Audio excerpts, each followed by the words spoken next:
दोस्तों, एमआईएम के राष्ट्रीय अध्यक्ष बैरिस्टर असदुद्दीन ओवैसी साहब बिहार दौरे पर हैं। बिहार में अख्तरुल ईमान जब बोलते हैं तो बिहार के असेंबली के हर फर्द कान लगाकर सुनता है कि अख्तरुल ईमान क्या बोल रहा है। कि हमारे 4 विधायकों को इन्होंने खरीद लिया, इन बेईमानों को। मगर मैंने कहा था कि तेजस्वी, अल्लाह का इंसाफ जरूर होकर रहेगा। तुमने हमारे 4 को खरीदा, अल्लाह ने तुम्हारे को इख्तिदार की कुर्सी से निकाल कर फेंक दिया। और याद रखो, लालू यादव और तेजस्वी यादव, तुम जितने नंबर एमएलए के लाए हो ना, आप जिंदगी में कभी इंशाअल्लाह उतना नंबर नहीं लाओगे। तुम नहीं लाओगे, क्योंकि तुम धोखे की सियासत करते हो। तुम में, मोदी में, नीतीश कुमार में कोई फर्क नहीं। मोदी, तेजस्वी और नीतीश कुमार एक है। इनकी सोच एक है, इनके काम करने का तरीका भी एक है। 600 साल की मस्जिद महरौली की, उसको शहीद कर दिया गया बगैर कोई नोटिस दिए। कोई नहीं बोला। ये पूछना था इनसे, आप जिसको आपने अपना वोट दिया था, किसने महरौली की मस्जिद की बात की? असदुद्दीन ओवैसी ने, मजलिस इत्तेहादुल मुस्लिमीन ने बात की। किसने कहा कि जो कोर्ट का फैसला आया वो गलत है? असदुद्दीन ओवैसी ने कहा।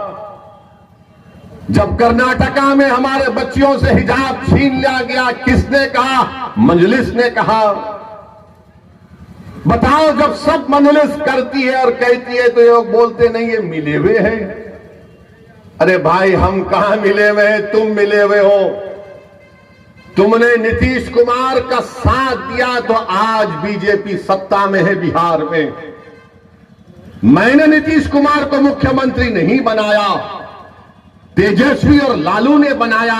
और आज नीतीश कुमार मोदी के गोद में बैठकर चाय पी रहे हैं। बताइए, इसका जिम्मेदार कौन है? कभी आप सोचो कि आपने वोट दिया था इनको। गठबंधन, मैंने आपसे कहा था कि देखो नीतीश कुमार, ये लोग बीजेपी को एक दिन सत्ता में लेकर आएंगे।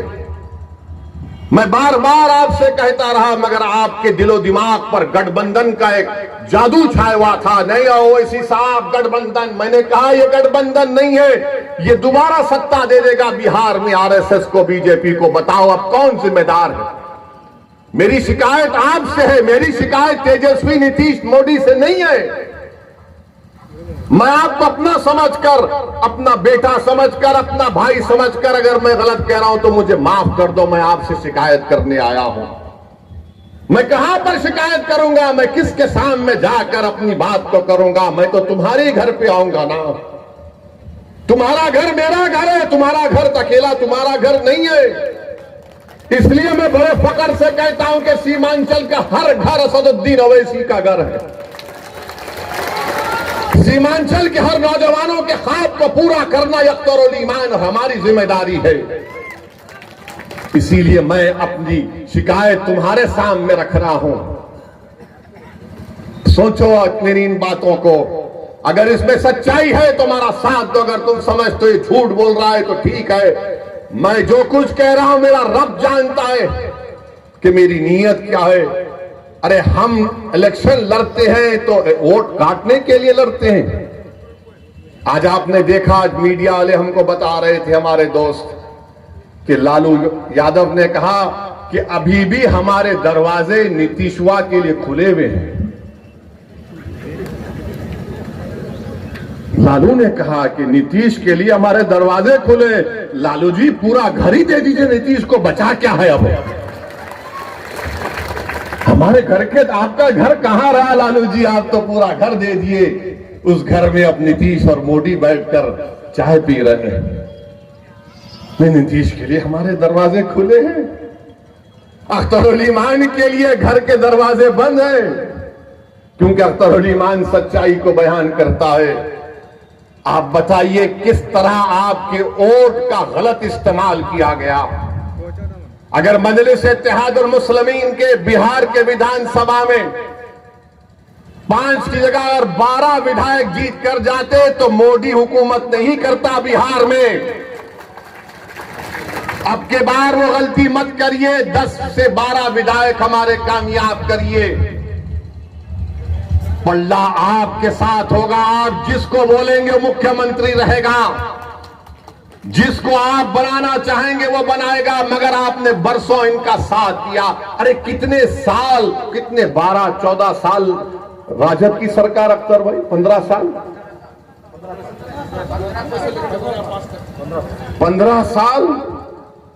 और नीतीश कुमार पलटू मास्टर, इनके कितने 17 साल, 15 और 17 मिला दीजिए 27 साल, 32 साल हो गए। माफ करना, बिहारी मैथ्स में अच्छा होता है। 32 साल हो गए। 32 साल में तो 2-2 नस्ल तैयार हो जाती है, और बिहार में तो बच्चे जल्दी पैदा हो जाते हैं। ये बीजेपी वाले बोलते हैं 32 साल हो गए, उसके बावजूद भी हमारे जो सफों में जो ये लोग कमजोर लोग बैठे हुए हैं, जो अपना ईमान बेचकर बैठे। अरे 32 साल ही तो हुए ना, 100 साल कहां हुए? 32 साल में कितने घर बर्बाद हो गए। 32 साल में सीमांचल में कितनी जमीन कट गई। 32 साल में कितने किसान बर्बाद हो गए सीमांचल में। मगर